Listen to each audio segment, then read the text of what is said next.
As a resilience and trauma life coach, I get asked all the time, so what exactly is resiliency? Does that mean that things just don't bother me? Does that mean that I have a pretty easy life? Does that mean that I just maintain a sense of joy throughout everything that comes at me? Not necessarily. That is not actually the definition of resiliency. The definition is actually similar to the word elasticity. Think about a rubber band. Think about stretching it. The more it gets stretched, the more it gets worn out. And resiliency is the same thing. The more you get stretched, the more you get pushed, the more you get knocked down, the harder it is to get back up. And so resiliency is that.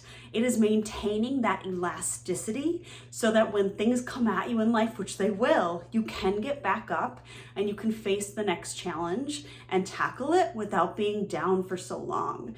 And I find that as somebody who practices resiliency on a regular basis, this isn't just a one-time thing or like a one thing you do every day. Because people used to tell me when I worked in the nursing field, like, just go home and take a bubble bath and drink a glass of wine when you get done with work. Just kind of let it all go, and then you can get up and do it the next day. Well, that doesn't work. It's not just about taking a bubble bath. It's about a lifestyle of resiliency. And it's not about doing one thing relaxing at the end of the day to make up for whatever stress you went through during the day. I find often people in the field of first responders, emergency medicine, they struggle with this the most because it's not just one day here or there that's stressful. It's kind of every day in those fields that's stressful because you see things that nobody sees in this world. There's a few professions out there that see and hear things that nobody else has to see. And those are things like healthcare, first responders, even 911 dispatchers. And some of us can watch these things on TV and say, oh, sure, I've seen and heard all of those things, but it's not until you've done CPR on a 2-year-old that you really understand the gravity of what that feels like. Or maybe you are a paramedic or an EMT and you respond to a scene and people's body parts are all over the side of the road. Now, I'm not going to get too graphic here, but you see and hear things in those lines of work that other people don't do on a daily basis. So maintaining resiliency is even that much more important. And so I want to talk about some of the facets of resiliency. There's a researcher called Derek Mowbray, and he's done some incredible research on resiliency. And he says that there are 8 categories to resiliency, and they are self-awareness. So self-awareness is the awareness of your own strengths and weaknesses.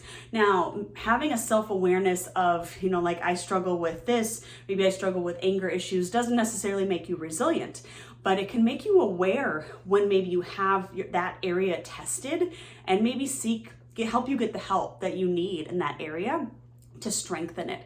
So just having a general self-awareness is really helpful. Determination, knowing your core values, knowing what drives you is also a strength of resilient individuals because they seldom let those challenges keep them knocked down when they know that they have a determination to reach a goal that they set in life. Vision is very similar. It's what do you want out of this life? What is the life you're dreaming to have? And when things come at you and challenge that, a person with vision and like ideas for the future is going to be able to be more resilient to those things that challenge their vision. Self-confidence is really the ability to control your anxiety and just handling the negative emotions that come with life. Every single human being has negative emotions, and we just have to be able to handle that when they come. And does that mean that you freak out and go put yourself in a closet, or does that mean that you know how to tackle that, especially when it comes to like a situation that you can't get out of? Organization is another key factor for resilient individuals. If you kind of live in a chaotic environment, you're frequently late to things, you don't use any planners, you're less likely to handle when things kind of add to that chaos because you already have a sense of chaos. So using things like planners and having, a strategy for staying organized is really helpful to be resilient. Problem solving, being flexible, having knowledge and confidence to be able to tackle problems is another strength of resilient individuals. Interaction, knowing how to effectively interact with others. You are going to encounter people in this world that you don't like, that you don't get along with, but how do you manage that? Does it just totally bog you down for the rest of the day? Or are you able to kind of withstand that those negative interactions. And lastly, this one I actually think is the most important on the list because it encompasses everything about who we are as human beings, and it's relationships. If you don't have any relationships, if you don't have any support, you are going to struggle more than the people who have support when things come at them. Like, do you have somebody you can talk to when you've had a really hard day at work? Do you have that person who won't judge you when you're feeling something, when you've been through something? That is really important. So I know I went through those really fast, but I want to give you some key things you can try in each of those areas too. If you're like, that one I might not be super high resiliency in. So I'm going to give you some ideas of things that you can do in those categories. Self-awareness. Write down how you feel. Just write down how you're feeling, your emotions, even if you don't have a word for it, and don't judge yourself when you're writing that down. Just be like, this is how I feel, and I'm just going to let it come out. I could also keep a gratitude journal. That's also really helpful to kind of look back and be like, kind of what am I thankful for in this world? When everything's not going well, there are probably some things that you're thankful for.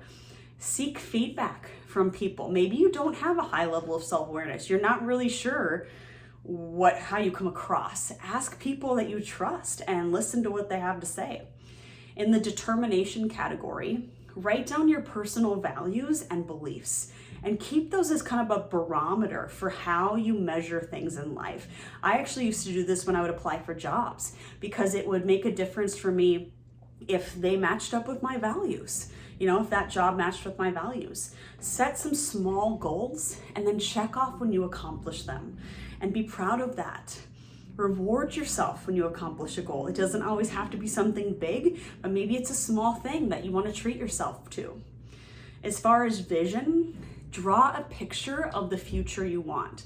Like literally take out a piece of blank paper and crayons or whatever you want to draw with and just draw it just like a little kid would, and be really specific. Maybe you want to draw a life map of what that vision looks like. Choose a bad habit to tackle. It could be something really small. It doesn't necessarily mean you quit smoking, but it could be something really small like, I don't like that I say that word. I don't like that I swear. I don't like that I don't pick up my towel from the floor in the morning. It could be something really small, but tackle that and then reward yourself when you do tackle that bad habit, and be patient with yourself as you undergo that change. Start a new hobby that you've always dreamed of doing. That's part of that vision. In the self-confidence category, write down what you're good at. I actually went through this exercise one week when I was really struggling with confidence, and every single day I wrote down, what was I good at today? What did I accomplish today? What am I proud of today? And reflect on that list when you're feeling insecure. Say no. Practice saying no, especially when it's something you're uncomfortable doing, and maybe you have to start small if you're not someone who says no a lot. Practice positive affirmations in front of the mirror every morning. I'm going to record a whole video on positive affirmations and how valuable they are to hear yourself say those things over yourself in front of the mirror, looking at yourself. In the area of organization, if you struggle with this, there are apps out there. Get a planner, get a calendar. Sit down on Sunday night, plan your whole week of what it's going to look like. Declutter your workspace. Make a habit of doing that every single week, whether it's your desk, whether it's your physical workspace. Sit down and declutter so that you know where everything is. Set timers. You can set reminders on your phone for when it's time to leave for something. I set reminders multiple times a day to remind me to go get something, remind me to send that email so that I don't forget those things. And it's so easy to do this with apps on your phone. Problem solving.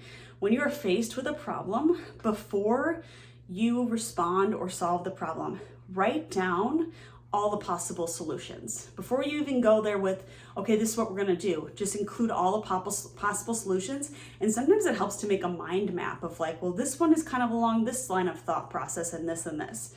Play logic games if you wanna strengthen your area of logic.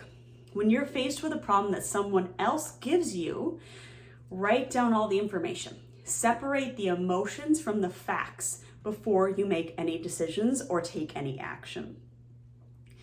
In the interaction category, ask a trusted friend to observe you in interactions with someone else and give you feedback and be open to what they have to say. Do a physical self-check when you have to interact with someone difficult. Like physically scan your body. Focus on relaxing your neck, your shoulders, your jaw. Often those are the areas that we find that we are tense when we're in a negative interaction with someone. Practice what you're going to say before you say it. Say it out loud in front of the mirror in your car before it comes out of your mouth. Think about the tone of your voice as well, in addition to the words you're using. And with relationships, schedule check-ins with people in your life. Ask them how they're doing. Practice active listening. You can even set a reminder. Text that friend this week and see how they're doing. Celebrate your friends. Compliment them. Throw them a party. Give them small gifts. Make those relationships that you value important. Speak highly of your loved ones in front of others. Now, again, I know this is not an all-encompassing list of the categories of resiliency, but remember, resiliency is a lifestyle. It's stuff that you do multiple times throughout the day in order to build up kind of that muscle so that you can withstand the challenges in life, because life is full of challenges. Your job is really challenging, your family, there's something in your life right now that's probably stressing you out. And resiliency is a kind of like a strength within, that a muscle that you need to strengthen all the time. The second you let go of strengthening resiliency, you will notice it, because something will come after you, some attack will happen, and you will experience some sort of setback or challenge in life, and it will knock you to your knees.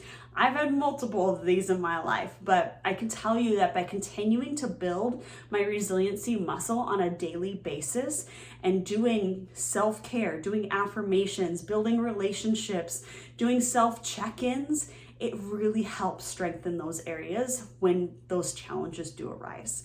And if you are struggling with this, I am always here to help. I specialize in this.